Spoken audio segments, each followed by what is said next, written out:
Hello, welcome to this week's The Story of a Poor Boy. I'm Mikey. I'm Matt. And it's nearly back. We are 2 days away so close from it being back. From everything that we've missed since May. Well, since June if we're Liverpool or Tottenham. Everything will be back on Friday night. Everything that matters will be back on Friday night. Liverpool got their last pre-season fixture out the way with the Community Shield final, which will forever be called a pre-season friendly from now on. The Community Shield final, like there's a semi-final or a quarter-final. It's just mad to me that we are even in it in the first place, I guess, because it's just we didn't do anything. It is dumb. Do you know what I mean? It should really go to whoever won it last before City. I mean, there is a case that it's the best two teams in England. Like in the past, the best two teams in England generally won the league and won the FA Cup. So I think it's fine that we competed for it. It's just a showcase. It's supposed to be like this spectacular curtain opener. Did you know that the FA have declassified it as a competitive fixture? It's no longer a competitive fixture. Wow. So it actually means nothing. But we wouldn't have said that if we'd have won it, probably. And you try and tell him that's for City players that celebrated like absolute twats after winning it. But we're not going to talk too much about that today because basically we're not going to talk about the match at all, really.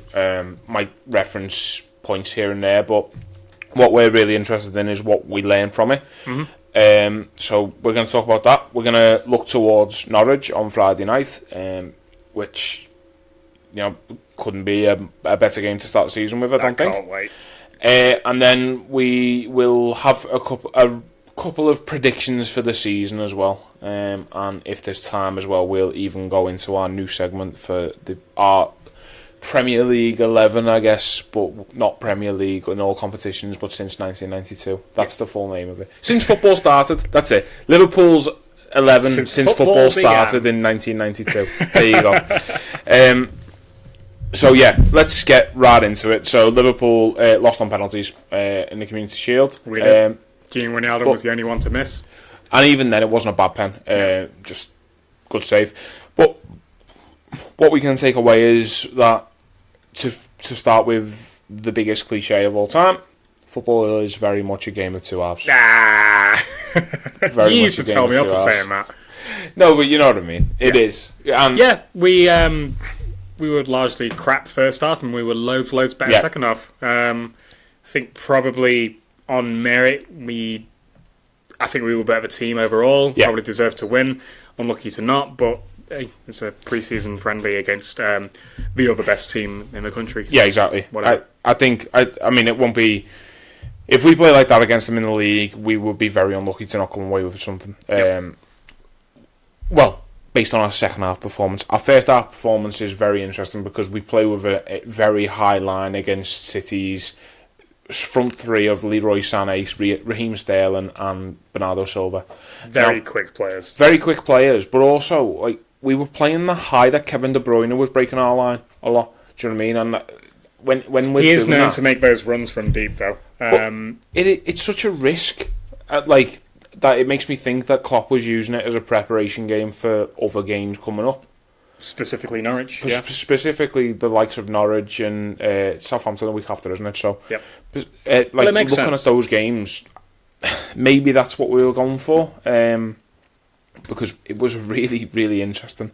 Certain players had a torrid time. To be honest, I don't think anybody played particularly well in the first half from a defensive point of view. I think Salah and Firmino were excellent from the first whistle. Yep. Until Firmino came off, and even then Salah's penalties, the best penalties ever taken for Liverpool. But second half, Liverpool really dictate the tempo of the game. They really dominate the game, and I think you see very quickly in there that Liverpool have played, I think it was 7 pre-season friendlies in total, 8 including this one, and Man City have only played 4. Yeah, and a lot of their squad's been away for a lot of it as well. Mm-hmm. So their match fitness is not there. By about 60, 70 minutes, they looked really, really tired. Kevin De Bruyne looked knackered. And I know in their pre-season he's been the one player that's been kind of their mainstay, mm-hmm. and he's the one that's been apparently on fire and playing really, really well. But by the end of that, he was tired. Really, really tired. Yeah, I understand that completely, as you say. Injured last season, it's going to take him a while. It's the same as Oxlade-Chamberlain, really, isn't it? But their worst performer for me was Gundogan when he came off the bench. He came off the bench in 60. I kept giving the ball away. 61st minute he comes on, and he is absolutely awful. Gives the ball away every time he touches it, as far as I'm concerned. But I didn't think much of Rodri either. To be honest with you, I know it's harsh to judge somebody on their first game in the against Premier League opposition even, but I did not think much of Rodri. He's no Fernandinho, is he? He struggled very much with the physicality, and considering the size of the fella, like that's impressive, because there are other strikers who play like Bobby Firmino do, not to the same level, but excuse me, if you think of Tottenham and you think of Heung-min Son, who gets in amongst players, gets at players, puts them under pressure. That's exactly what Rodri just seems to not be able to deal with. And you're looking at, for example, not Newcastle, Leicester. Ayoze Perez will do the exact same thing. Yep. This season. Wolves, Jimenez will do the exact same thing. Yep. This season. Even Jota coming in. Yeah, exactly. You're looking at West Ham, who've got Lanzini and Paulo Fornals, all players who are just going to look to get in amongst players like Rodri and try and unsettle them. And if teams get at Man City, I see him being somebody who maybe Guardiola pulls out the firing line very quickly. Yeah, maybe. And goes with Fernandinho instead. Which maybe proves that maybe investment's not always the best thing to do on the shot. Well, long-term investment, obviously. It's retaining your best players instead of letting company go. Yeah, I mean, in all fairness, I think that was too good an opportunity for him to pass up. Probably, yeah. To get. But I think he's going to be a much bigger miss this season than I think people think. Especially if the plan is for Fernandinho to drop back into centre half to fill his role. I can see at least one or two more pens being conceded. You say, I mean, the pens is an interesting thing because City, Fernandinho is criminal for that kind of thing, for giving away like cheap fouls, never getting booked for it. But the thing that when I look back last season, City did not do well from set pieces in particular. Like didn't concede many goals from them, but they always looked uncomfortable at them. Yeah.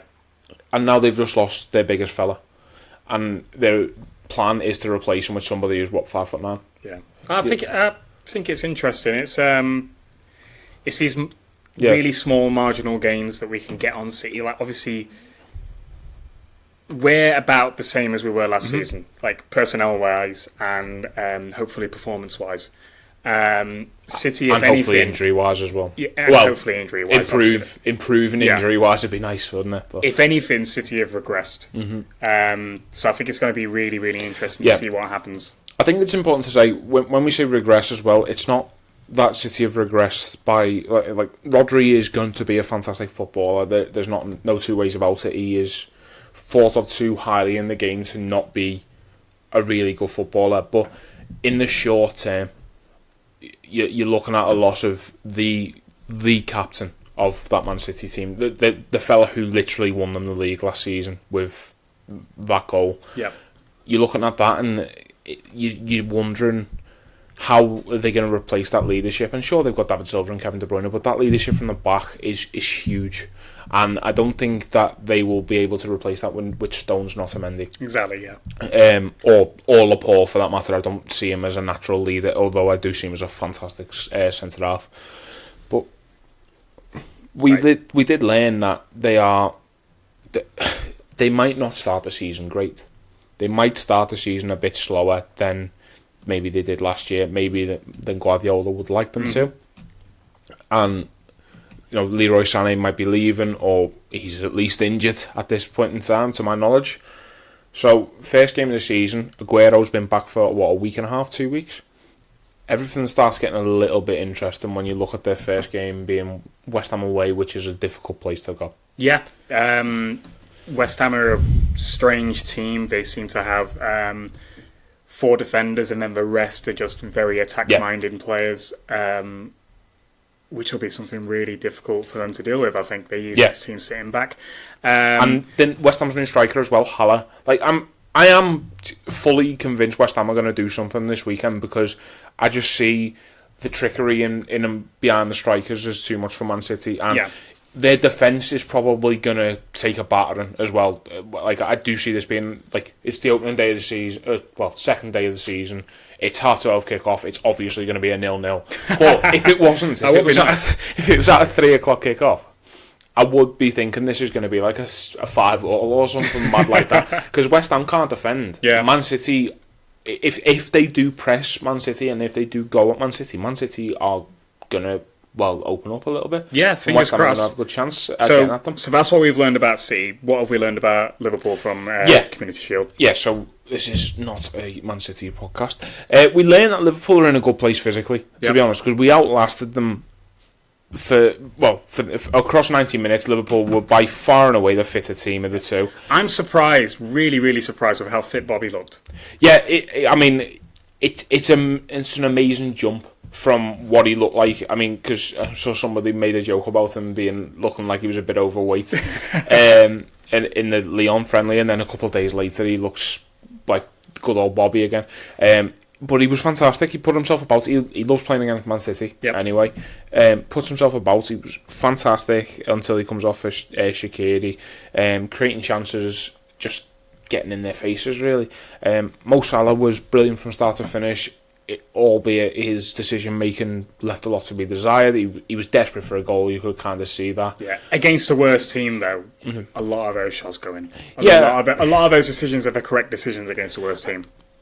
I mean, yeah, but I sort of understand, but a lot of those shots are on target and at Bravo and force Bravo into a save. Now, there are better goalkeepers than Claudio Bravo in the Premier League playing for... I mean, you look at Norwich. Norwich have got Farman in goal, from who they've signed from Schalke this season. So, he's a much better goalkeeper than Claudio Bravo. Much better. He'll save those shots as well. We're not looking at anything and going, Bravo's made a world-class save there, or that's a fantastic block from somebody. We're looking at this as Mo Salah took the piss out of that defence. The only exception to this, actually, thinking about it, is Kyle Walker's clearance off the line. Of course, yeah. Not everybody does that, and fair play to him. But when we're looking at unlucky there. When we're looking at the overall gameplay, I don't think there's anything different that Mo Salah will do against the likes of Norwich, and maybe it is just down to a little bit more luck than anything else. But it was really infuriating. It was, but we are used to that. It's quintessential Mo Salah performance, to be honest. That is how he's going to score. He's going to score 4 or 5 against certain teams this season. I will have I would not be surprised at all whatsoever if it's Norwich, if he gets a hat trick at least, because he looked hungry there and he looked good and sharp. Might be a little bit rusty finishing wise, but I think we talked about it last year that Klopp said that finishing is the very, very last thing they work on, because they want that to be the sharpest at the start of the season. So they work on the fitness first, and then the defence, and then the midfield, and then the forwards, and then the finishing. So fingers crossed. Maybe it's just a result of that. Yeah. We can hope. Hope.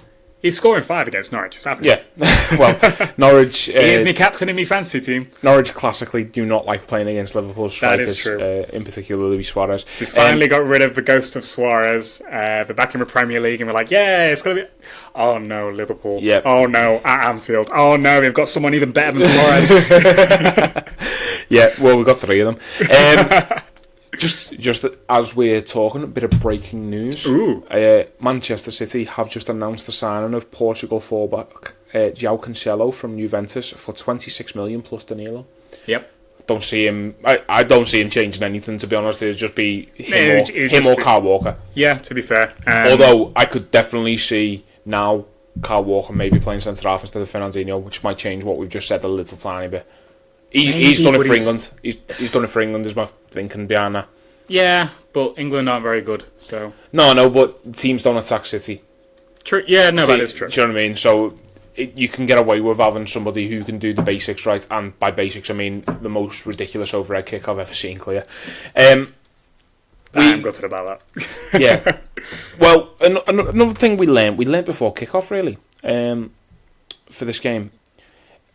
When the teams are announced and there's no Ryan Brewster and there's no Harry Wilson. Now, we now know Harry Wilson is out on loan at Bournemouth for the season. Initial feelings about that? Would have liked to see him stay. I do feel we are a little bit light up top, but if we've got second choice front three as Origi, Shaqiri, and Ryan Brewster, then where does Wilson come in? Wilson's going to be like a third choice, one of them. So I understand going out on loan. I really, really like the team he's gone to. I really like the fact that he's gone to Bournemouth because Eddie Howe will give him time.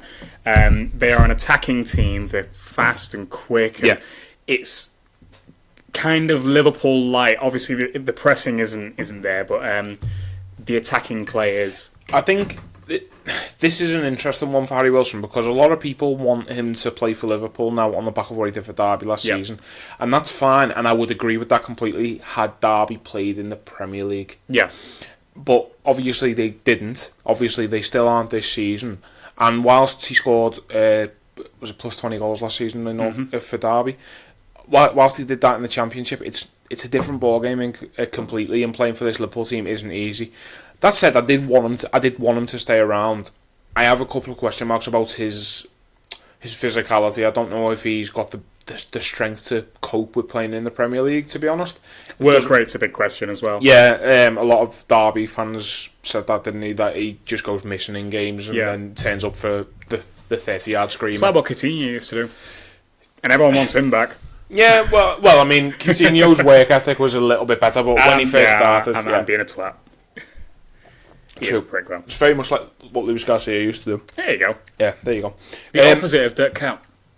No, we'll cover that at some point, I'm sure. But yeah, I am a bit disappointed to see him go, but at least it's not back down to the Championship. At least and it's as well, it's not a relegation candidate. Yeah, you're definitely seeing progression there. Yeah, you see him. I say it's not a relegation candidate. It will be a surprise if Bournemouth get relegated this season. Nobody's looking at Bournemouth and going, yeah, they're the team who's going down this season. But nah, there's no way. They've got too much talent about them. I can't wait for them to get relegated now, I've said that. But I mean, you're looking around and, you're looking at maybe your Norwich is going straight back down kind of thing. Maybe at Burnley's, it's finally their year, but you're never looking at... Well, Newcastle are definitely going down this season. 100%. I think I've said it for the last 2-3 years, but it's this time. Now Rafa's not in the way. Yeah. But yeah, I think... Yeah, you're looking at that. I think it's a good move for Wilson, I really do. And I do hope he does well, and hopefully we can see him kick on as a Liverpool player next season, because I really want him to succeed as a Liverpool player, because I've been looking forward to watching him play for Liverpool since he was 16 years old, so it would be nice. It's also going to be really funny to watch him show up Jordan Ibe. Just come in and say Jordan Ibe better than Sterling Ibe. Yeah, that fella. That fella. But yeah, I mean, and Ryan Brewster didn't make the bench either for this game. Is that just the other players need a fitness more? Is that just the... I think it might show that our squad is not as thin as people think. Mm-hmm. I think he's the next reserve, if that makes sense. Yeah, I think definitely. If there's an injury to say Lallana or something like that, which there will be at some point, if that happens... Oh, ye of little faith. I've been here too many times before by Liverpool's new number 6. But yeah, I mean, I see him being the next sub in that list. Which, hopefully he can break in and have a sort of a similar effect to what Origi had last season. I mean, basically, if you rewind now to this time a year ago, what we were looking at is, well, we've got the front three, and then we've got Daniel Sturridge there, and if Daniel Sturridge can stay fit, and he's the backup, and then over the course of the season, it became, well, we've got Origi there. Origi's the backup now, and Origi, did the job across the season, but we phased Sturridge out, and I think that this season should be something similar with Origi and Brewster. The other way around now, do you know what I mean? So we start with Origi and then we slowly just see Brewster just phase him out of... Well, not even phase him out, just push him down the list a little bit. I think that's the ideal scenario, if we're honest. But it's good to see that Klopp has the numbers, I guess. As you're saying, people maybe question how thin the squad is, myself included, to be honest. I do think we are a couple of bodies light, but if we've got the youngsters there, then... happy days, I guess. Yeah. We also saw Gomez regained his starting place in what did you think of Joey? defence. Bit rusty. I thought he was at the start. I thought as the game got on, he was our best defender. I think Verge had a real stinker. Not as bad as Trent. Trent was awful, I think. He got caught out by the high ball all the time. Yeah. Sané had him, and then Sterling had him as well. Wasn't great at all. But when Gomez went to right back and then Joe Matip comes on, you see Liverpool. I think you see a marked improvement from Liverpool. Yeah. Do you think that's a substitution we're going to see a lot this season? Trent being the one to go off, Gomez shifting to the right, and then Matip coming on. I wouldn't say to shore up the defence at the end of the game instead of taking off a midfielder and bringing on another centre back and going 5 at the back. I can't see Trent being happy with that, and I can't see that. Jurgen Klopp doesn't normally do that kind of conservative kind of style. Do you know what I mean? It's not his way. I mean, he was known over the last couple of seasons to bring on a centre-half on 85 minutes. That's a different way of doing it, though, and doing that still allows you to keep... All that changes, basically, is you're dropping a midfielder into centre-half instead, so you're playing them a little bit deeper, but your full-backs are still there to do the bombing on. Now, Liverpool can still do that with Joe Gomez, but in terms of making it, of tightening up a game, I don't see that being the change, because it basically, I mean, we still see Robertson flying, and we've seen Joe Gomez do the same thing. Do you know what I mean? I don't see it as the defensive change. I still think he'll just go 5 at the back when he wants to be honest. Fair enough. I think it's an option for Liverpool, and I think it's very interesting that he does go with that as well at one point. I mean, maybe Trent was just knackered, and I'm just not giving him enough credit for it, because it's very easy to forget he's 20 years old. Yeah, exactly. But yeah, I mean, we'll see, I guess, how the season progresses with that. You know, the news about Kiana Herver being seen as basically a backup across the defence. Maybe we'll see him play a couple of games, give Trent a rest at some point. Not obvious. I wouldn't expect that until about January, to be honest, but you never know. But yeah, that's when we're going to see these youngsters come through. League Cup first. When we really need them. Yeah. When the squad is thin, when injuries have hit us, when there's games coming thick and fast. That's when we're going to see like the likes of Brewster and Hover and Harvey Elliott. Yeah, I do think as the season progresses that we will see more and more youngsters come through into the team. It's just whether or not they can stay there. That's the biggest question, isn't it? Because I'm at a point now where I would much rather see us give somebody like Ryan Brewster a shot than go out and sign another Xherdan Shaqiri. That's nothing against Xherdan Shaqiri. Obviously, he did well in fits and starts for Liverpool last season. But at the same time, it's like, do you not think Harry Wilson could have got as many goals as Shaqiri did last season? Do you know what I mean? Maybe not Harry Wilson, but you know what I mean? Like, if, say, Ryan Brewster's fit last season, he gets that many goals. Yeah, and that's the kind of thing. The thing is, players like that at that age need regular game time. Yeah. So it is kind of important to send players like that out on loan to get that experience, get those goals for a different team, and then bring them through. Yeah, I think that's probably fair, to be honest. Short term, signings like Shaqiri make complete sense. Make complete sense with that, and then hopefully long term, Harry Wilson becomes Xherdan Shaqiri's replacement. Yeah, well, we will see, I guess. Talking of the under-21s, they're currently getting beat 3-2 in the EFL Trophy by Oldham. A decent amount of youngsters playing as well. Harvey Elliott, Bobby Duncan and Curtis Jones all starting. Yeah, I think Elliott scored the equaliser.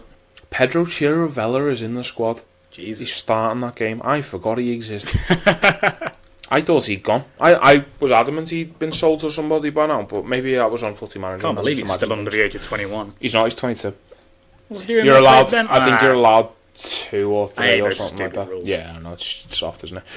But yeah, I mean... This confuses me. I'm very easily confused. Well... Ask my manager. He knows. My heart bleeds for you. Yeah, so, I mean, that's the Community Shield covered. So let's move on to Norwich, I guess. Yes. The real thing as it starts. So what do the we see? real curtain opener for the season. Yeah, so, I mean, what do you see the starting 11 being, I guess? Same as Community Shield. I think the indication was that Gomez is going to be Virgil van Dijk's partner at the back. And Bobby seems to have proved his fitness up front. He might go off on 60, but I think we start with him and Salah up front, Origi on the left, the midfield of Fabinho, Henderson, Wijnaldum, and then the stand-up back four.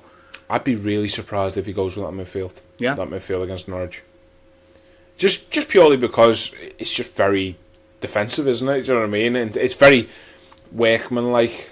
Well, Henderson in that more advanced role, he is more creative, as we saw towards the end of last season. So I think, I'm just saying this on the back of a Community Shield, I don't see why he would have started that midfield and played it for the entire game, I want to say.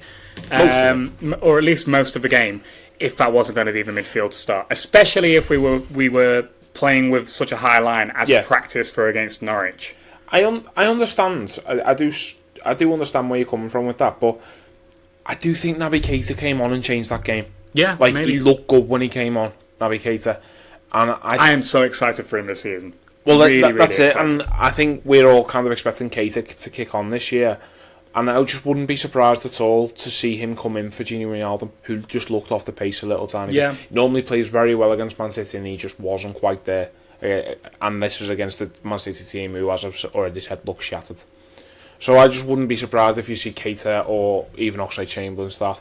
I mean, fair enough. I don't see him starting Lallana in this game, but now I've said that, obviously. I don't think Lallana starts unless he absolutely has to start Lallana. Unless he's given for the entire season. Unless he's given Fabinho a rest, and I can't believe I've just said that sentence. But yeah, Fabinho will be fine. Yeah, I mean, no surprises with Mane starting or anything like that. Then, do you think? I don't think so. I think he might make the bench, but he only got back to training on Monday, didn't he? I think it's just a bit too soon. And I don't think Norwich are a team that we have to particularly worry about. I think two of our front three should be able to finish off Norwich relatively simply. Yeah, I would hope so. I don't think we need to go all guns blazing for it. I would hope so. I mean, hopefully this isn't the kind of game where Liverpool just get caught with their pants down kind of thing, because we're going to... I don't think the players will be expecting to cruise it, because obviously at this stage of the season you don't know what you're facing. It's as simple as that. But yeah, I do... They're absolutely no mugs, but it's not like we're playing City first game of the season, where we would need everyone fully fit and fully firing. Yeah, it's at Anfield, it's under the lights. We would fully expect to do this and do it not comfortably, but do it to a level where everybody else is like, yeah, Liverpool picked up where they left off last season. And that's the most important thing. Liverpool need to pick up where they left off last season, and that includes clean sheet. Yeah, as much as anything else. A good few goals, I think. I just want us to get off to a quick, good start, because if City do falter in these first 5 games, it's stupid, but that could be the difference. Like, we saw how close it was and how really... just how good we both were last season. It's these really, really, really fine margins. It's marginal gains that we can get. And if we can get to a quick start, if we can get a lot of goals past Norwich, past Southampton, past Arsenal, who don't have any defenders, or none worth talking about, really. Exactly. The keeper's crap. That's going to be an interesting game. I think we could absolutely batter them. But if we could get off to an absolute flyer here, that could be it for the rest of the season. That could set the tone, and it could make City be chasing, and then they could be panicking. And I would love to see. Basically, what I'm after is a carbon copy of what we did against West Ham last season. Yeah. So we turned up and just walked through them 4-0. Yeah. No problem whatsoever. Didn't even play particularly well. Just carried on turning the screw and just kept turning it and kept turning it. Just kept getting the goals. And we kept getting easy chances as well. All the goals are from within the 6-yard box, if I remember rightly, or something weird like that. But yeah, I mean, I don't see Liverpool's bringing many surprises. I don't know enough about Norwich at the moment to expect them to do anything different, to be fair. So I guess we will see how we get on. We will see. But Friday night cannot come quick enough. So we will. Stop! You need to stop banging the table, man. I know. I can't help it. Clearly, I just talk with my hands a lot. Yeah. Doesn't make for great radio. No, it doesn't. But there you go. Yes. So hopefully, come Saturday lunchtime, by the time everybody else starts their season, Liverpool will be top of the pile, which means it's very little at this stage of the season. Apparently, it doesn't mean anything after the 35 games, was it, or whatever it was? It'd be nice though. Yeah, it would be nice. So we will see what happens there. What we should probably do now. Let's do predictions for the Norwich game, of course. I'm going 3-0 Liverpool. Did I decide last week it was 9-0? Yeah. Yeah. Okay, 9-0 then. Okay. This one could actually come in as that. I think Salah looked good against City. Norwich do not like good players that play for Liverpool. It's a different Norwich team. I mean, it's a different good player that plays for Liverpool, but still. Yeah, that's very true. Yeah, you try telling the bookies that. I'm going 3-0 Liverpool. If you want to go 9-0, it's half your podcast as well. So why not? Yeah, that is true. 9-0 podcast. Fair enough. So should we do some predictions for the rest of the season as well? Yeah. Okay, Matt, who's going to win the Premier League this season? It's Liverpool with 114 points. Okay, 114 points. That's interesting. The week before the season starts is great, isn't it? There's just so much optimism, and I've tried thinking about it rationally. I just can't in my heart of hearts see Liverpool dropping points. So we're winning it with 114 points. That's just my prediction at the start of the season. I'm sorry, but it's just what's going to happen. Okay. I am going to go. You don't have to write down 114 points. I'm not going to. I'm just writing down who you've gone with because okay. I want to actually talk about it this year because we wrote down last year's and then completely forgot about it. That is true. You've gone with Liverpool. I will go with Man City. Rubbish. We're a Liverpool podcast. I know, but it's just... Where's the optimism? Where's the completely blind optimism, Mikey? I've already said today in work, and I will say this now on this podcast as well. If you offer me a carbon copy of last season where we finish second and we win the Champions League, I'll rip your fucking hand off right now. I'm not saying what I want. No, I don't. But that's what I'm saying. I'm just saying now. Like, I just expect City to City get 95 points again this season. City just do that, right? And this is with them starting badly. They could fucking start badly against West Ham and then win the next 37 games. That's what they're fucking like. Do you know what I mean? Like, who saw them winning? Pretty much still 3 points off our 114, so they're not going to win it. Well, they can't do that, can they? Because we can't get 114 if they win 37. That is true. Yeah. They're 9 points off 114. Look, we're winning it with 9 points. 9 points to spare. I mean, fair enough. Easy, that. No, you talk. We're winning it game week 36. No, it's just the fact that I see City just still with strength and depth that we don't quite yet have. Of course, yeah. And I just see as the season goes on, they're just going to take things a little bit more seriously than maybe we are. Because I still think that, bearing in mind we've got to go to Qatar, for the Club World Cup in December, it's going to catch up with us. And I do think that it's the league that will suffer. I do still expect us to finish second. See, that's why we get it wrapped up by game week 36, and we can just play kids game week 37 and 38, and then get ready for Champions League final. In May. All right, sounds yeah. I just think that the catching up from that is hard, and going to Qatar, playing for 5 days. Then flying, getting used to playing in, I guess, that heat in the middle of December. It's a warm weather training camp, and we don't do well with them. And it's a warm weather training camp as well with a time difference. And I just don't see Liverpool just. I don't expect our December to be as smooth as our December was last year. We went out 8-8. No, I don't think so either. And I think our fixtures over Christmas are quite nice, though. To be fair, I couldn't tell you off the top of my head. But I don't know I'm off by out, but I distinctly remember City's looking quite difficult. Yeah. Everton's looking horrendous as per usual, and ours looking quite reasonably okay. Like there's Leicester and Crystal Palace in there, but I think that's about the hardest that it gets. Let's have a look. See, so we start December. Everton at home, Bournemouth away, Watford at home, West Ham away, Leicester away, Wolves at home. Those three over Christmas are an absolute fucking killer. Just because they're awkward games. It could be worse. It could be Chelsea. Yeah. It could be United. It could be. Yeah, I know, but it's the tricky games. It's the tricky games, and they're away from home as well. And it's just, I don't know. There's just something about it that feels a bit painful. Honestly, January, by the way. If I'm being serious, I don't think I don't think we're going to be as good as last season. I don't think City are going to be as good as last season. I think part of the reason why we were both so good last season was because the other was, and we were pushing each other. I think maybe 90 points wins the league. I don't think. I really do. I really, really do. Because I just don't. In all seriousness, I don't see City being able to motivate themselves like they did last season. Yeah. They just won a historic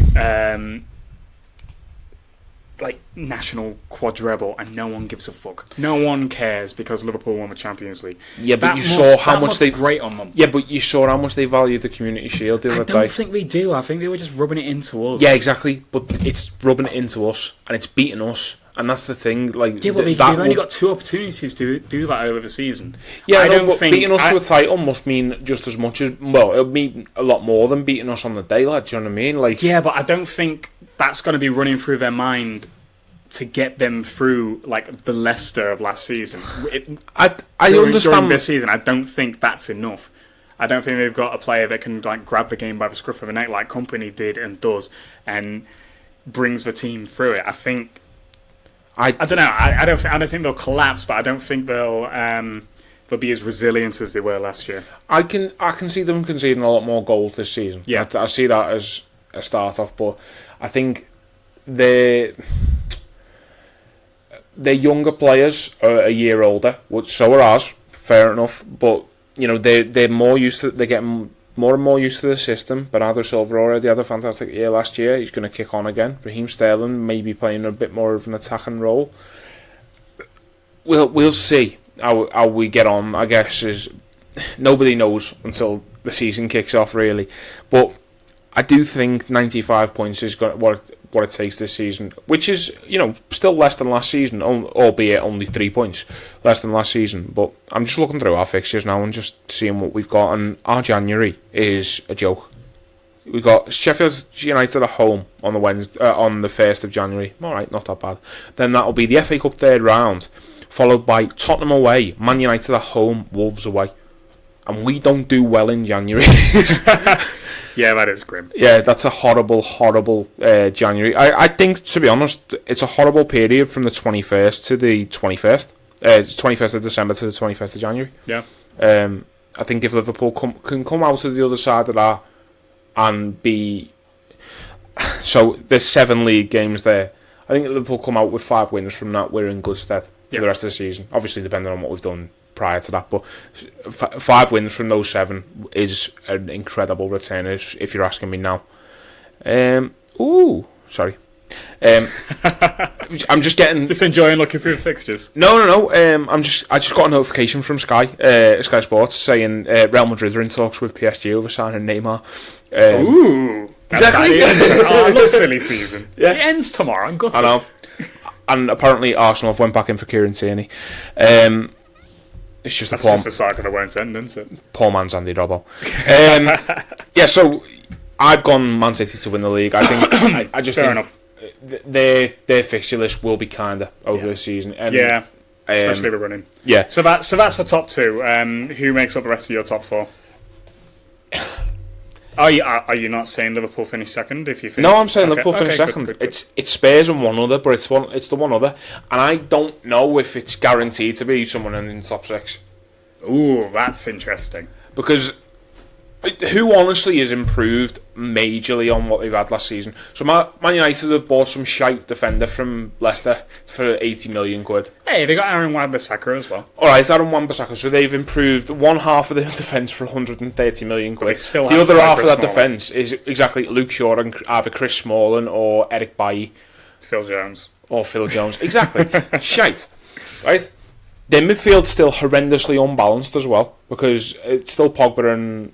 Matic is still there, isn't it? And then Herrera went to PSG. Yeah, and then they didn't end up getting anyone for the strike force. No Dybala. They got Daniel James coming in from Swansea, but he's not. There's no way he comes in as a starter. So you're still looking at the Rashford, Lingard. I would assume it will be Juan Mata still. And then Mason Greenwood. Exactly. there's not much improvement there. All right, Harry Maguire, all jokes aside, Harry Maguire's a vast improvement on what they already had, but I don't think he's Virgil van Dijk, pull your team up kind of level. Wan-Bissaka's, we'll see where he goes. I guess he could have just been looking good because he was at Crystal Palace and getting attacked all the time. But how does he fare when it's one attack a game? Do you know what I mean? A season.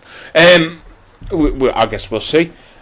Chelsea haven't been allowed to improve, and they've got a young manager coming in who's going to have to use youth as well. So they haven't been allowed to improve. They've lost their best player. They're losing their experienced defenders in Gary Cahill and maybe now David Luiz as well. So they've got Azpilicueta left over, and Rudiger's still injured, isn't he? So there's nothing from Chelsea there, and then Arsenal are Arsenal. Do you know what I mean? Arsenal have signed Nicolas Pepe, yes, but they've lost Laurent Koscielny. They have not improved that defence at all. It's as Zinedine Zidane said. It's putting another coat of paint on a car without an engine. And that's exactly what Arsenal have done. They've lost Aaron Ramsey, who was their best midfielder, and now they're relying wholeheartedly on Lucas Torreira being the best thing in the world, and he's not. And I keep banging on the table, and now I'm very conscious of the fact I'm doing it, so I'm just going to have to hold my hands behind my back. But yeah, I mean, and then you look at... If there was a season for someone outside of a top six to break into that top six, it is this season. Who do you think's most likely? I think there are 4 teams who could do it this season. So Wolves, Leicester, West Ham and Everton. Yeah. I think they're the 4 teams who could do it. I think Everton have bought really well this summer. I don't think Everton have got enough. I think they need another centre-half. And I think they need another striker. I know Moise Keane's very highly thought of. But takes an injury on the first day of the season, and that's it. That's him done. He's played like 40 games and scored, 12 goals in his senior career 13 goals in 6 games last... No! 6 goals in 13 games last season. Sorry. But he's not played much football at all. Yeah. For him to be their main striker, it's a hell of a learning curve. A punt. But they did that not too long ago with a striker called Romelu Lukaku as well, and he did. He had him on loan for a season first. Yeah, exactly. But they're not in a position where they have to do that anymore. No, Lukaku true. at 30 million quid broke the bank for Everton. Now they're looking at 30 million quid and going, yeah, but should we just go and spend 70 million on Wilfred Zaha as well? Yeah, I'm not saying that Everton haven't bought well and don't look like a good team. They look like a really, really good team. I just think they're not the team to break into the top 6. I honestly think it's Leicester.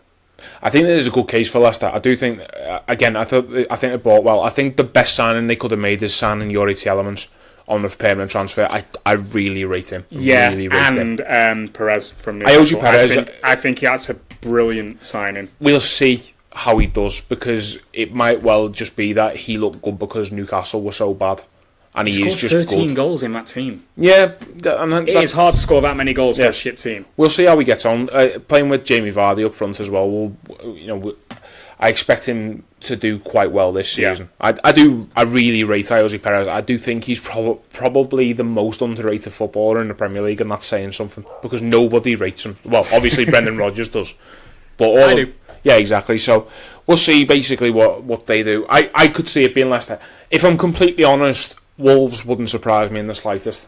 Wolves would not surprise me in the slightest. Wolves wouldn't surprise me. And they bought well as well. They do have the Europa League this season, and their squad isn't the biggest. So I think that is going to take a toll probably later on in the season. We thought this about Burnley, and then Burnley just got knocked out of the Europa League. But Wolves haven't. Yeah, Wolves won their qualifying round. I could see Wolves doing well in the Europa League, to be honest with you. Definitely. There's a lot of continental players on there. I think they're set up to be a European team. They could go quite far in that. But again, that would make it harder for them to do well in the league if they're going to focus on Europe. So you're going Leicester? I'm going Leicester. Are you actually going Leicester? Because I was the one who was in top 4? Yeah. Oh, no. I think they'll break into the top 6. Honestly, I think the 4th would be Arsenal. Okay, so you're going Spurs. You're going Spurs. I just don't think United have enough about them, and Chelsea. I think Chelsea might be the team to drop out of the top 6 entirely to make way for Leicester. So I think Chelsea might finish 7th or lower. I'm going Leicester. On the faith that... I just convinced you of Leicester. I thought you were going to say West Ham, to be honest, because I know you're a closet Hammer. Yeah, I'm a closet West Ham. Well, you're not even closet, to be fair. I think West Ham will do a lot better than people expect them to this season, because people always expect West Ham to fall away, but this season they have bought some really good footballers. They really have, but they're all attacking. Yeah, they're all very, very attacking. Yeah. And they have bought a centre-half from America, but he's not allowed to play for them yet because he's not got international clearance. Which is just the most West Ham thing I've ever heard in my life. But I feel like they're going all-out attack in a kind of Arsenal way, but I don't think it's going to work quite as well as it's going to for Arsenal. Yeah, I can see what you're saying, but I think Arsenal have it in them to win games 5-4. I'm not sure West Ham. No, I completely agree. I do think they will win a fair chunk of their games this season. But I don't think enough to break into your top 6. They'll definitely be a top half, and they'll definitely be challenging for Europa League. But at some point, it's got to click for them properly. It has to. And also, you say about their defence, but looking from last season, the main centre half, Issa Diop and Balbuena. Balbuena was injured for a lot of the time, and Issa Diop's 23, something like that. There's youth on their side as well. They've got Declan Rice still in midfield, still coming through, still learning the trade. Jack Wilshere's still 12, and if he can stay fit now. There's enough about them to do some damage. Hopefully it's Man City. I just think in that back 4 or back 5, they're one injury away from it all going a little bit wrong. Yeah, completely agree. So that's why I haven't said them. But I can't help but think it might be Everton. I think it depends entirely on what they do. In the next 19 hours and 50 minutes. Right, nice if they sign somebody else, and if they get Zaha in. If they get Zaha in, I will be. You know what? I can't. I might change my mind and think Everton rather than Leicester, because that would be a really, really good team if they get Zaha in. If you look at, I can't see how it works. I'm not going to lie. I can't really see how. I plays suppose a striker. Keane through the. No, it'd be Keane through the middle. No, he plays a striker. Keane's going to. No way. They don't spend. Everton don't spend 30 million quid on someone and sit them on a bench, mate. They don't. Well, they're going to spend 70 million on Zaha. Yeah, I know, but that's what I'm saying. I don't see how it works, because I don't see where he would necessarily fit in, knowing that they aren't going to spend 30 million quid on somebody to come on the bench. I think maybe you're looking at Richarlison from the left, Zaha behind the striker, and Wilfred. I went to say Wilfred Zaha twice now, and Bernard as the other one. Well, why not drop Bernard? Like Richarlison and Sigurdsson did really well last season, according to any Everton fan ever, even though his stats are shit. Richarlison and Sigurdsson had better stats. Yeah. They'll look at Calvert-Lewin as their backup striker as well. They really Marco Silva really rates him. So I don't know. I can't see them breaking into the top 4 because they're Everton and they will inevitably fuck this up. But and we will ruin their Christmas, as always. I would love nothing more than to take the points off of them that mean they don't get top 4 this season. Just to fucking get them back. For last season, yeah. As we speak, Everton have just signed a new fullback, Jibril Sidibe. Fair enough. They needed the right back. Now they've got one. So now we're talking about Pickford, Sidibe. They still need a centre half, and then Luka Digne on the other side, with a midfield of Andre Gomez, the other fella they just signed from Mainz, I think. Oh, yeah. Yeah, and then the front 4, as I said before, Richarlison, Bernard, Zaha, there's Delphin around there as well. Exactly. Yeah. They're James Milner. Yeah, what they need is a centre half. Yeah, they really, really do. But then they might be. At the moment, it's Yerry Mina and Michael Keane, not Will Keane. Will Keane's his brother. Yeah, even then, they've got those two who Everton fans did rate very highly, but Mina's they do that great. Every time. Mina's not great. Mina's shite. Keane's alright. Keane is alright. He's the worst of a bunch of English centre halves coming through now, though. Do you know what I mean? Yeah. Like, he's not better than Maguire, Stones, Joe Gomez. Rob Holden, he's not better than any of them. So, we will see. I guess we will see. I do think it will be. I am gonna just fucking go for it. I'm gonna say. So I'm just gonna change my mind. I'm just gonna go Arsenal. Fuck it. Oh, what? I know. I'm gonna go Arsenal. I'm just fucking shit house.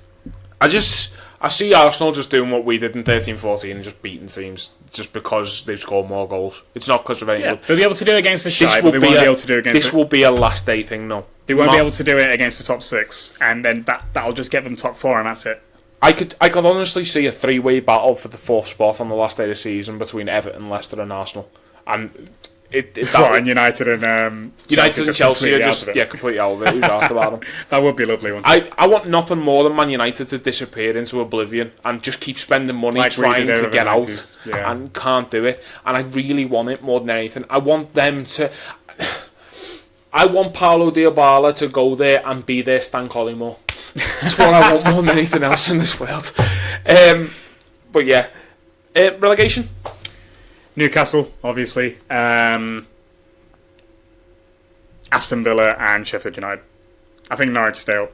I think Villa have done a Fulham. I think they've come up and spent so much money, and it's a completely new team, and it's not going to have any chemistry at all. I think they've bought well, though. That's the thing. Again, I've said that but about everyone so Fulham far. bought well.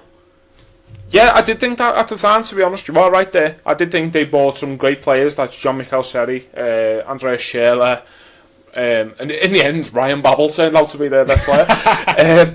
Came Funny out how things work out. It is. I am going to go with Newcastle, Sheffield United and Norwich. Purely because the Norwich chairman was saying today to Paul Joyce that he is not going to come up and spend just to survive, which is... And it is an honorary tactic, to say the least. Only one team has ever pulled it off, and it was Burnley. We'll see how that works out for them. I think the best thing they've done this season is get Farman. I really rate him as a goalkeeper. We'll see how he gets on. I've said we'll see so many times so far, but we will. FA Cup. I mean, just looking at last year's predictions, it's a fucking lottery. Like, I don't know, Liverpool. Okay, Liverpool. We're going to win everything. It's fine. Obviously, we're not going to win the Charity Shield, but we're going to win the other 6. I am actually going to go Liverpool for the FA Cup, purely because the youngsters Klopp wants to bring through, if he wants them to be serious contenders, he's going to have to play them with some of the proper lads as well. That is true. And we're going to have to, if we're going to bring them through and they're going to be competitive and competing for places in the starting 11, they have to come flying in the FA Cup. They have to. And I think we're at the point now where any youngsters who are coming through, Jurgen Klopp really rates. It's not the same as his first season where you're just lashing in the likes of Jose Enrique centre half just because you have to, playing with Pedro Chiravella and Shea Joe. Do you know what I mean? These are players that now Klopp has been at the club long enough that they've been trained in the way he wants to play football, and I think anyone who comes through and gets a chance in the FA Cup now, if we get a kind run as well, because obviously playing Wolves away last year was shite and did us no favours whatsoever, but I think I think we could do well in the FA Cup this season. League Cup, Liverpool. So I'm just going to say Liverpool for all of it, because it is... Apart from maybe the Champions League, you can't really predict who's going to win these things. Unless you're just a pessimist and think City are going to win everything. Then whatever. I want Spurs for the League fair Cup, enough. because I think they will have to win something for all the money that they're pretending to spend. They're linked with fucking every attacking midfielder under the sun, and they're just going to sign Ryan Sessegnon, and that's it. We were saying it before we started recording that it's really interesting how Liverpool have this tactic of we will only sign the right player, and Spurs have this tactic of who plays anyone who plays central attacking midfield. Go ahead, we'll have a go. Let's link ourselves with them. The irony is them. The real irony is the reason Coutinho is not doing well at Barcelona is because he can't play centre attacking midfield the way they want him to. So instead, Spurs want to play him there because cutting in from the left has always been his best position. But yeah, he's not going there anyway. I think he comes back to Liverpool next summer, to be honest with you. I think not. I think he comes back to Liverpool next summer. Okay, fine. Unless I tell you what would make sense now that apparently Arsenal have agreed the FIFA tyranny. Now that Real Madrid are apparently going for Neymar, if in the last hours of tomorrow we see Coutinho go the other way and Coutinho goes to PSG, that makes sense. That makes a lot of sense. It would. Dybala to PSG makes a lot of sense as well. Selling Neymar and not buying anyone makes very little sense for PSG. So yeah, they'll have to do something if he goes. Yeah, so I think we'll but if he does stay, I would love him back at Liverpool. Sure. I've changed my tune from I don't really want him back to I'll have him back if Klopp wants him to. Yeah, go on, I'd love him at Liverpool. I want Paulo Dybala as well. I don't want him anywhere near the club. I mean, I'm not moving from that until we sign him. Let me put it this way. I want him at this club as long as Jurgen Klopp wants him at this club. And Jurgen Klopp spoke very nicely about him the other week. That is a cheap get out of jail free card. It is. Why is it? It's like, if Klopp's happy, I'm happy. Yeah. It's fine. That's exactly what we both said about this window. If Klopp wants to sign Alexis Sanchez, I want to sign Alexis Sanchez. I say it every time. Yeah, I'm not asked. The last time I trust Klopp's judgment. I just hate him. Yeah. And I don't want him anywhere near the club. And that's completely fair. But at the same time, the last time I questioned Jurgen Klopp for not signing a footballer was because he didn't sign someone because he really wanted Virgil van Dijk. And then he went out and bought Virgil van Dijk. And we all went, oh, you're really good at football. Yeah, sound. Maybe Jurgen Klopp knows what he's talking about. And then last summer he went and bought the best goalkeeper in the world as well because he wanted him. He bought the best centre defensive midfielder in the world because he wanted him. He bought an alright African who's going to be the best footballer on the planet within a year. Do you know what I mean? He is going to be player of the season just 1 year after I said. Listen, I would have Coutinho back only if Klopp wants him. But I would love to see him back purely because I think he just... I do stand by what I said. I don't think he fits Liverpool's style particularly as well as we would think. I think buying him for the sake of buying him would probably be the wrong thing to do. But at the same time, you're looking at it and you're like, if there's a way of him fitting back in and maybe Holt playing a deeper role in midfield, then by all means, it's creative spark that we don't quite have. At the same time, as I've just said, Barcelona, I don't think he can play this, so that's why they're trying to get rid of him. But there are better choices than Coutinho for Liverpool. I should say that. But world class footballers don't come up very often for loan deals and stuff like that. And world class footballers as well, do well for your club. True, but I don't know. I'm stubborn. Fuck him. Fair enough. Fair enough. I'll die on this hill. This is the hill I've chosen. That's absolutely fine. When he does re-sign, then you aren't allowed to be happy. I'm going to boo him. I'm going to boo him dead loud. Champions League winner. Liverpool. Fucking hell, Matt. You know what? No. That one is not me just saying Liverpool. It is. I can't see us not going far in it again. I really, really can't. We've got to the final the last 2 years. We are a team to be feared. We're in Pot A. Obviously, it doesn't really mean much because your Real Madrid, your Borussia Dortmunds are all going to be in Pot B. But still, there's that fear around us, and there's that trepidation from teams that they're going to come to Anfield and they're going to get blown away. It's Anfield on a European night. I just don't see us not going far. We definitely get to the semi-finals. We absolutely definitely get to the semi-finals. I just can't see that not happening. And once we're in the semi-finals, you might as well think we're going to fucking win it. Yeah. I said that the last couple of seasons. Once you get to the semi-finals, you are welling with a shout of winning it. And I just can't see us not getting there. Yeah, I've got Liverpool down. Yeah. It's just... We are such a good European team. The other thing as well is I'm looking around Europe now and I can't think of who I really fancy to just be better than us over the course of 13 games. Barcelona have monkey on their back.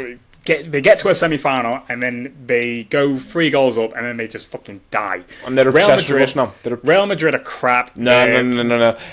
They are the one. They're rebuilding. Really rebuilding. There's rebuilding, mate, and then there's buying Eden Hazard and Eden Militao and fucking young lad from Brazil. Can't even remember. What's that? Oh yeah, Jovic as well from fucking Frankfurt. See, they're just buying everyone.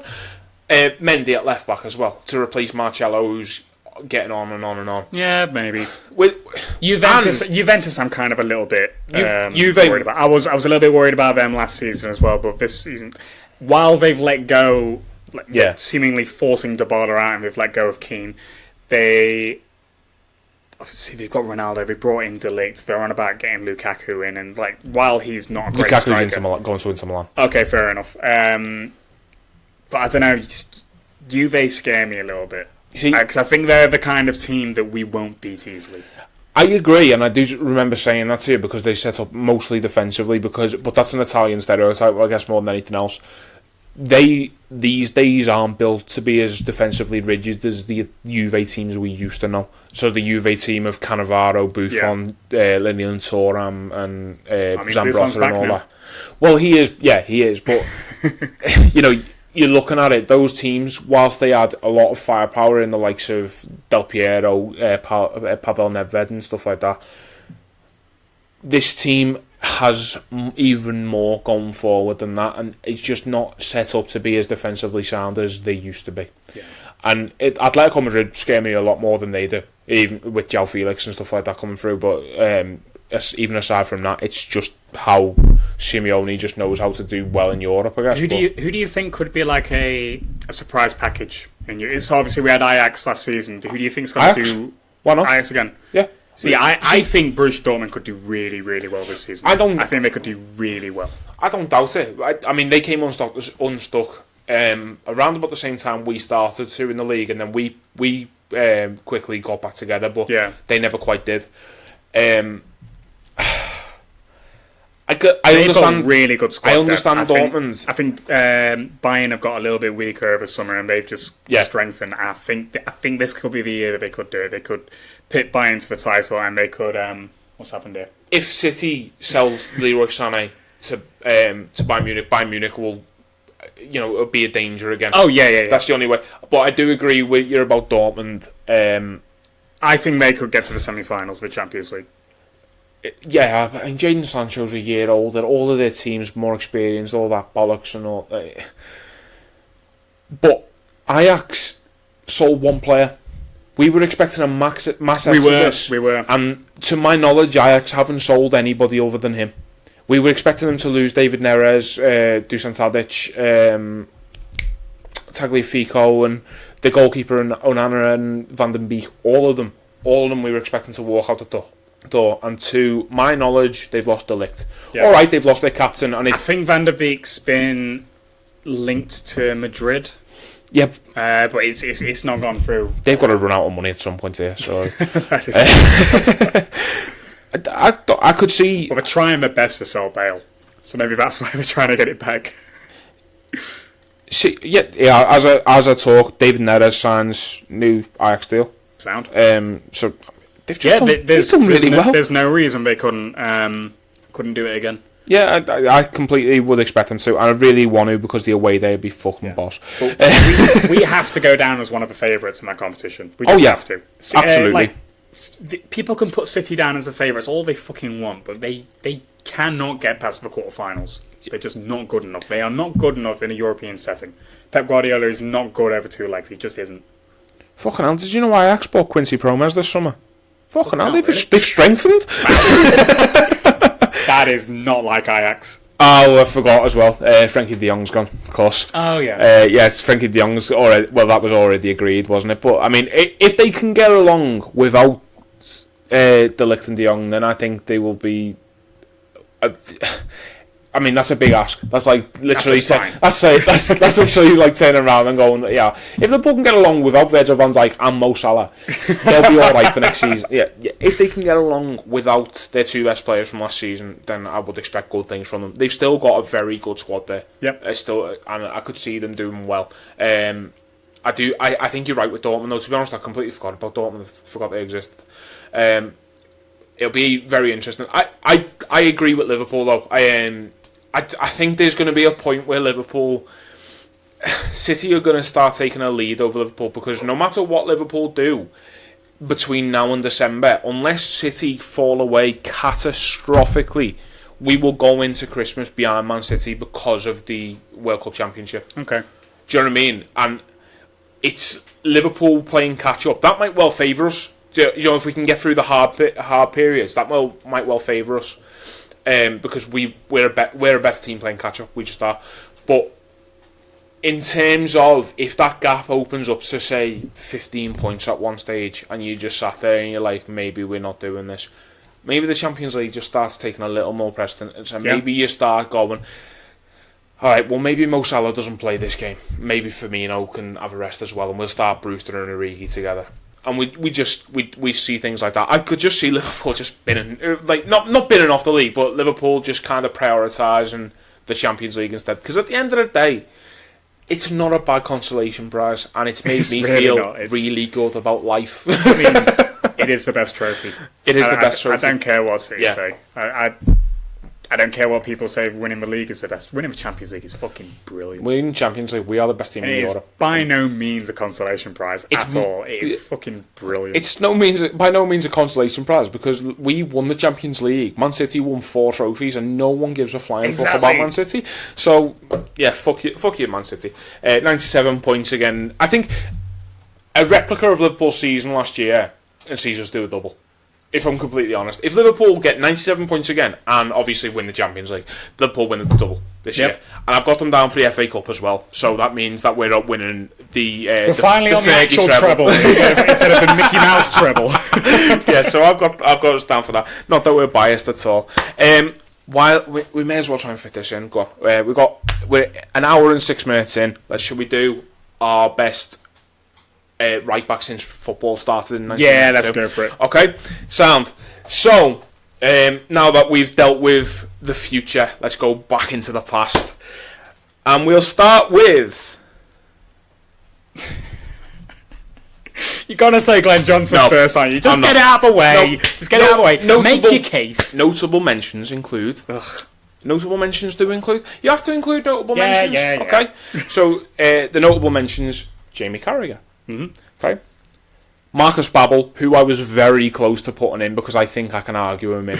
I think I could argue him in. But I've left him out because, I have to be sensible about this. Hossamy, for obvious reasons, being the best right back of all time. But the 3 that are going to be... We are going to argue the case for today. The 3 are Steve Finham, mm-hmm. Glenn Johnson, and Trent Alexander-Arnold. Okay. So, let's start. Why'd you do that to me? Why'd you put Glenn Johnson in the middle? You didn't let me react. I'm so sorry. Let's start with Steve Finham. Okay. So, let's start with Steve That's Finham. A nice one. Okay. So... He was boss, wasn't he? He was really, He was consistent. really good. He was... Another notable mention, sorry, completely forgot about him, Alvaro Arbeloa. I could quite easily have argued him in as well, I think. But I'm not going to. It's Finnan. It's Finnan for the 3rd place entry for us arguing it all over together. I'm going to get Glenn Johnson in this team. I'm not even asked. You're fucking not. Yeah, so Steve Finnan he signed for Liverpool on the 1st of July 2003. That makes me feel so old. 16 years ago. 10. He made his Liverpool debut on the 17th of August 2003. That was a 2-1 loss at home to Chelsea. That was the first game of the Abramovich reign. His last appearance for Liverpool came on the 11th of May 2008. And that was a 2-0 win away at Tottenham. During his time at Liverpool, Steve Finnan won the Champions League and the FA Cup in 2005 and 2006 respectively. He won 55.3% of his games. So he won 120, drew 52, lost 45. In total, played 217 games for the Reds and got 1 goal. Bonus point if you can tell me who that goal was against. I absolutely cannot. West Brom. West Brom, we won 3-0, and I remember Steven Gerrard scored. I couldn't say who scored the 3rd, but I know Steve Finnan and Steven Gerrard scored. So. Fair enough. Well done. Yes, so, Steve Finnan. I mean, let's just talk You're just making gestures at me. Yeah. It's not good radio. Well, I find it amazing that Steve Finnan, he just went under the radar so... when you think of the games he played in, a lot of Liverpool's greatest European nights had Steve Finnan at right back. Yeah, I think it's I think he was kind of underrated because we had Gerrard in that team at the time. We had Jamie Carragher, who are much more focal points for your adoration and for your admiration and stuff. It's easy to forget as well that under Houllier, like he was signed under Houllier, as I say, but like we had to fit Jamie Carragher in that defence, and Jamie Carragher a lot of the time ended up at right back. So because we ended up with a back four of Carragher, Onshow, Hippier, and Risa normally. So Steve Finnan forced his way into that team once Carragher moved across into centre half. So there's an argument that Carragher moving across into centre half opened that gap up for him. But at the same time, Rafa Benitez brings in a Spanish right back called Josemi, as I've just mentioned him then, and you know it was the Rafalution as it was called at the time, and he still Finnan fights to retain his place. Yeah, exactly. He fought his way into that team, and he stayed there, until 2008 as well. And you know he fought off the challenge of Arbeloa for a little bit until I think basically it got to a point where Finnan was getting old and Arbeloa was on the rise, kind of thing. And obviously he went on to have a great career at Madrid, so you know that's completely understandable. But it's very like he was involved, as I say, in a lot of big wins for Liverpool. He's involved in beating, the entire 2005 run, beating the likes of Inter Milan on the way to the final in 2007. Played in both Champions League finals under Rafa Benitez.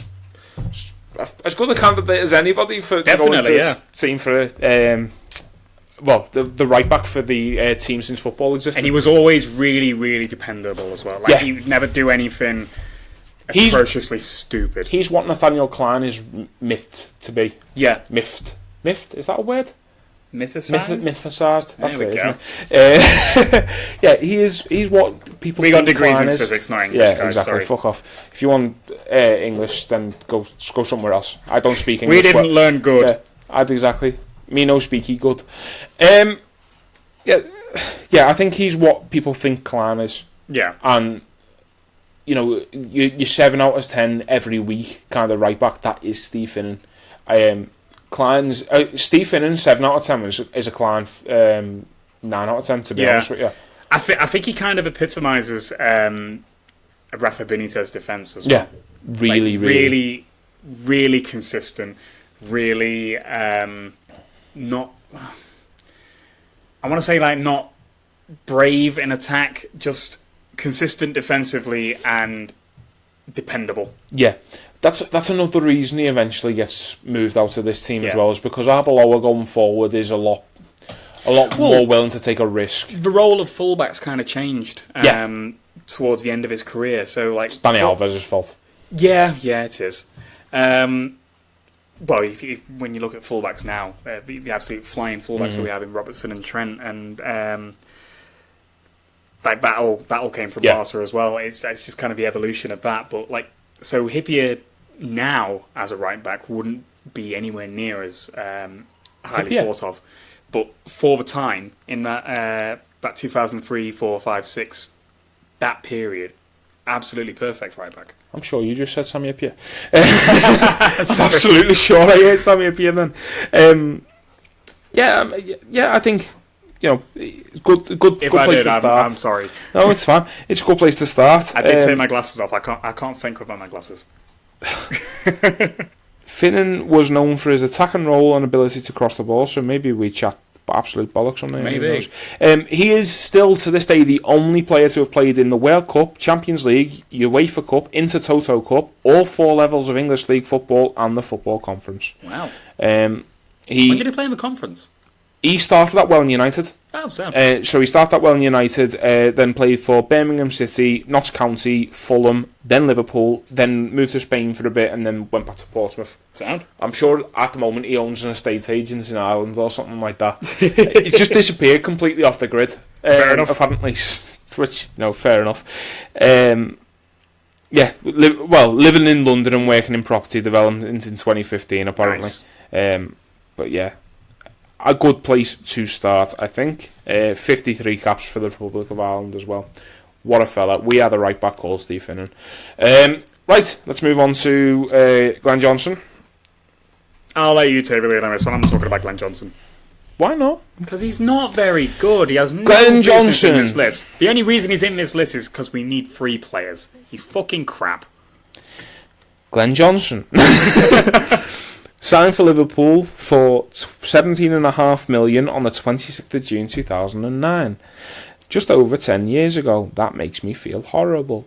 He made his Liverpool debut on the 16th of August 2009. That was not against Chelsea. Why is my phone lying? That was against Tottenham, where we lost 2-1. His last appearance came against Chelsea for Liverpool.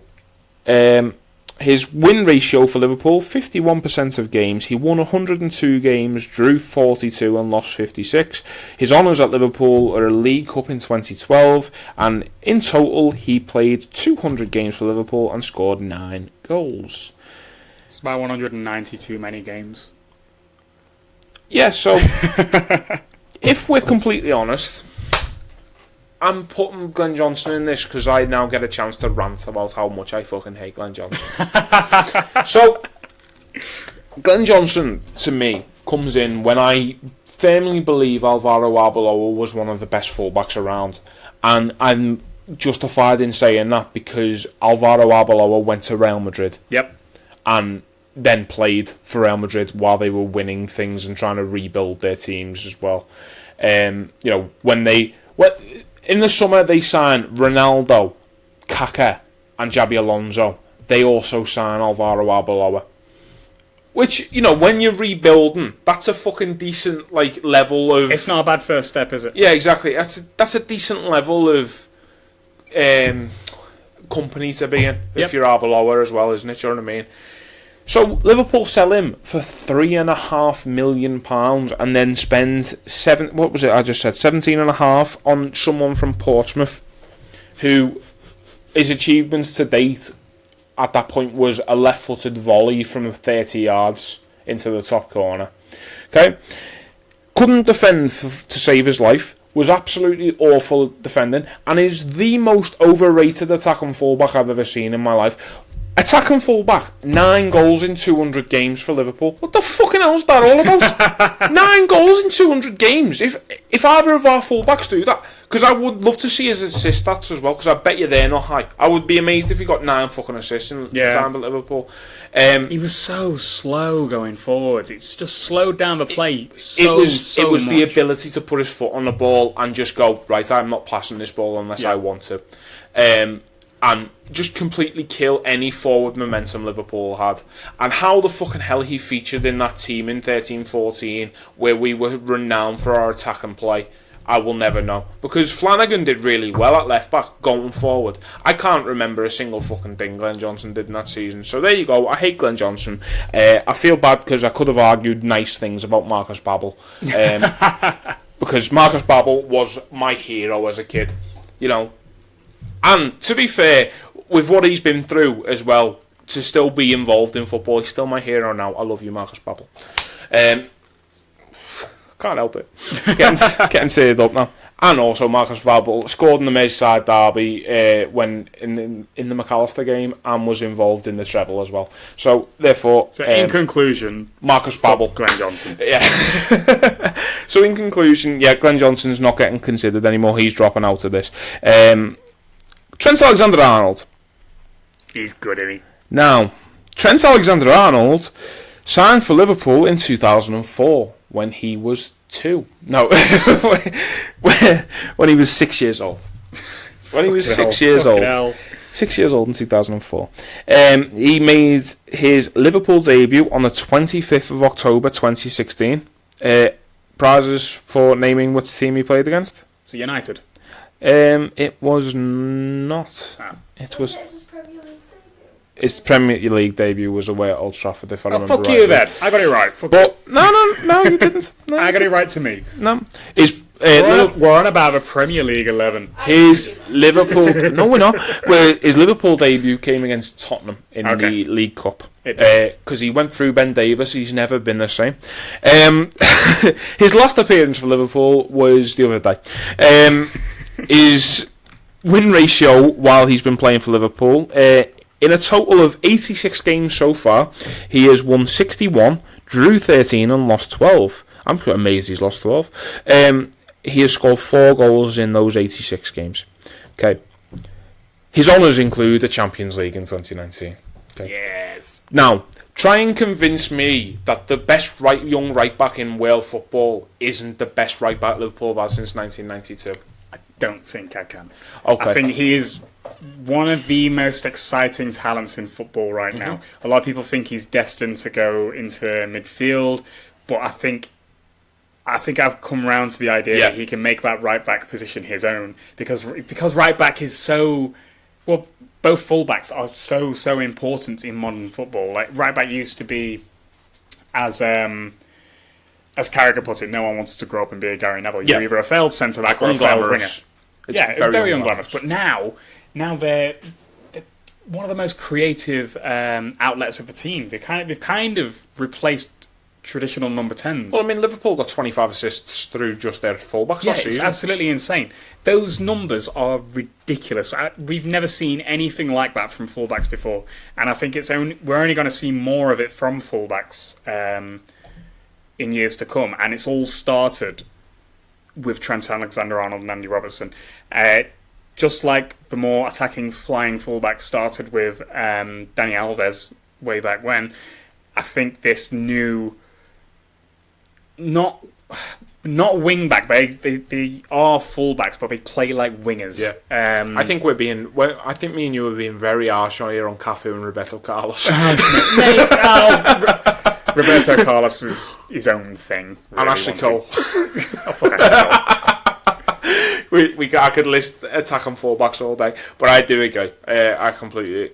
Yeah, I think Liverpool have a gem on their hands, obviously, with Trent Alexander-Arnold, and you can listen back through this. We speak in glowing terms about Trent a lot. I mean, I didn't earlier when I said he was absolutely shite against City the other day. Stand by that. But he's raw still. He's got a lot of potential. His ceiling is so high, and if he decides to be, he will be the best right back in the world. And to be honest, he probably already is close. Because I can't think of a single right back I'd rather have over him. No. Man City have just spent £26 million and Danilo trying to match him, and they're not close. João Cancelo, I'm sure, will do a very good job for Man City. But the fact is, you're looking, even internationally, you're looking at Kyle Walker has been moved by Trent Alexander-Arnold. Trent's the best right back there is for England. Kieran Trippier has been fucked off as well. That's something to do with him being shit as well. But my question is, has he at this point in time done enough to be considered above Steve Finnan as the best right back since football began in 1992? This has turned into since football began. I think this has turned into a new joke. I didn't originally plan it for this. I just thought it was convenient that we did Premier League years, but football started in 1992, so we'll just carry on with that. I think he was so integral to the Champions League run the year before last and this year's Champions League run that maybe, yes, we can say that. The defensive performance against Man City in the Champions League, 3-0 is one of the best defensive performances I think I've ever seen. I don't think I've ever seen a fullback play as well as he did against. I'm trying to decide because there's two occasions of it, but obviously the statement I'm making needs a definitive answer. So I'm gonna go with Watford at home. The 5-0 win this year, where he gets 3 assists, and he is just by far and away better than everybody else on the football pitch that day. And that's saying something because me and you both said Mohamed Salah was great without scoring a goal, and Virgil van Dijk walks away with 2 goals, and Trent was the best player on the pitch. It's the best performance I've ever seen from a fullback. And Barcelona was obviously incredible as well. I mean, the assist gets talked about a lot, but the fact is just his pressing and the forcing of a mistake. Exactly. He was constantly on the front foot and constantly putting him on the back foot. He doesn't get the assist for Wijnaldum's first because it gets a deflection, but at the end of the day, he wins the ball back. He loses it and then wins the ball back and then goes and puts the cross in. So, from that point of view, you're looking at it, and if he has put in the best performances you've seen from a right back, he has to go in. He doesn't. I think so, yeah. But I really want Steve Finnan to go in this team. Then argue harder. No, I can't think of why I should argue for Steve. I think I'm a bit clouded by There is recency bias. Yeah, exactly. Steve Finnan's let down by the fact that my memory of what happened 13, 14 years ago isn't as good as what happened 2 months ago. True. And that's not Steve Finnan's fault, that's my fault. Well, it's not even my fault. It's Alcohol. Time makes fools of us all, Matt. Time makes fools of us all. And alcohol. Yeah, alright. I think it's interesting, isn't it? Because all the defensive records and stuff like that Liverpool made under Rafa, that Finnan was a part of, have since been destroyed smashed by this defence. Exactly. So there's probably a case that you walk away from this and you're saying the defences 4 out of 5 are going to end up being this season's. Spoilers. I think if you ask me in a year, it's definitely Trent. I think right now it's just Trent. Yeah. No, I think I agree. Okay. Sound. So are we in agreement that since football started in 1992, Trent Alexander-Arnold is Liverpool's best right back? We are in agreement. Okay. Since football began, he's the best. Okay, that's great. You know what we didn't do earlier, by the way? What? Player of the season. Oh, yeah, we didn't. Who's going to be a player of the season, Matt? I'm going to go less risky this time, and I'm going to go Not Mo Salah. Naby Keita again. What? I'm going Mo Salah. Salah? I think... No. I think he gets all the goals again. I think he gets all the goals again. All of them. I'm going Bernardo Silva.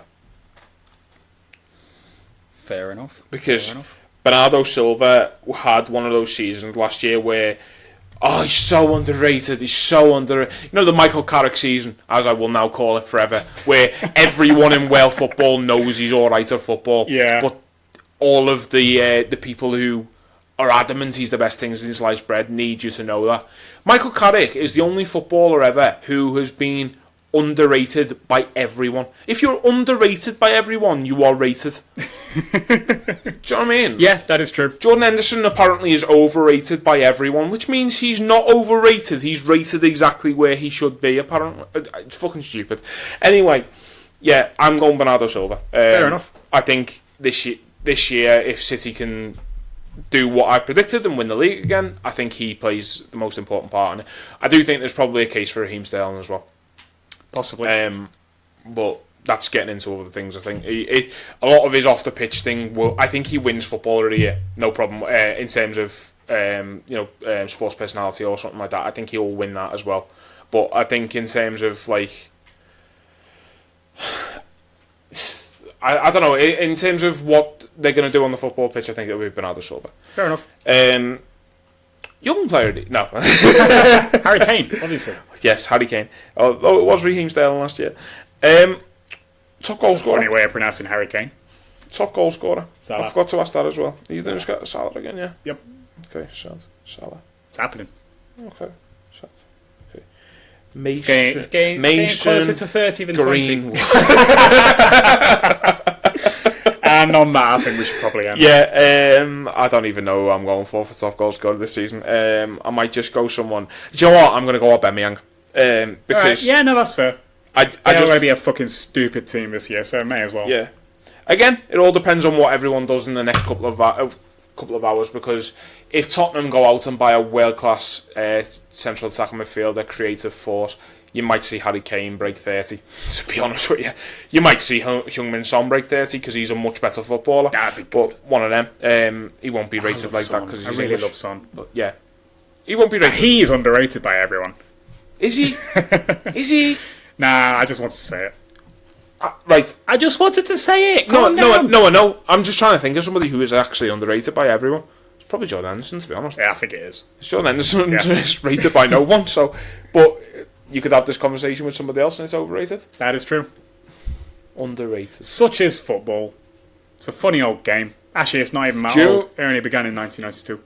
Do you know who might be most underrated footballer in the league? Go on then. Jesse Lingard. Fuck off. Jesse Right, Lingard. podcast over, guys. Cheers for listening. It might well just be Jesse Lingard. We'll talk about this next week. Why is it not Jesse Lingard? We've got a minute yet before we hit an hour and a half. Why is it not Jesse Lingard? Nobody rates him. Do you rate him in the slightest? No. He's playing week in, week out for Man United. And he somehow keeps starts scoring. Okay. Maybe he is. It might be Jesse Lingard. I'm not saying he's good. I don't get it. He's not a good footballer, but he somehow keeps scoring goals. I've already said who the most underrated player is. It's Jose Perez. But it actually is Jose Perez. But that's not controversial enough, so I'll end it with Jesse Lingard. So what we've learned today is that Trent Alexander-Arnold is the best right-back to ever play for Liverpool since football began in 1992. Liverpool are apparently, according to Mark, going to win the League, FA Cup, League Cup, Champions League. Salah's going to get Player of the Year and going to finish top goal scorer. According to me, City are going to win the League, Liverpool are going to win the FA Cup, and we're going to come away with the Champions League as well. Happy fucking days. I think 2 trophies. It's not bad. I think if either of us are correct there, we're both very happy at the end of this season. So yeah, I'll let you off if you're right. I'll let you off. I'll be happier if you're right. Put it that way. I will be too. If Liverpool win a historic quadruple this season, I'll sextuple. Yeah, we can't. Yeah, well, we can't win the heptuple. We can't win the heptuple anymore. So let's go for the sextuple instead. Well. Yes, Super Cup and the Club World Cup. Didn't even ask you who's going to win the Club World Cup, Matt, because I don't know. Because it's obvious. Because it's obvious. Yeah, Sao Paulo, like last time. So that's been this week's. Thank you very much for listening. We've went on a bit longer than we probably expected to, but there you go. My girlfriend's going to be fuming. Such is life. If you could like us on Facebook and follow us on Twitter, follow us on Spotify, YouTube, Podbean, Podcast Addict, WordPress, all of the usual things, that would be much appreciated. Share this as well, because that's how we're going to become millionaires when this eventually takes off. Can't wait. So rich. Can't wait. Then all those years of hard work will eventually be worth it. Probably. Why not? So thank you once again. Up the Reds, and well, hopefully by the time we speak to you next, Liverpool will be top of the table after a 9-0 win against Norwich. Woo! Happy fucking days. See you after. See ya.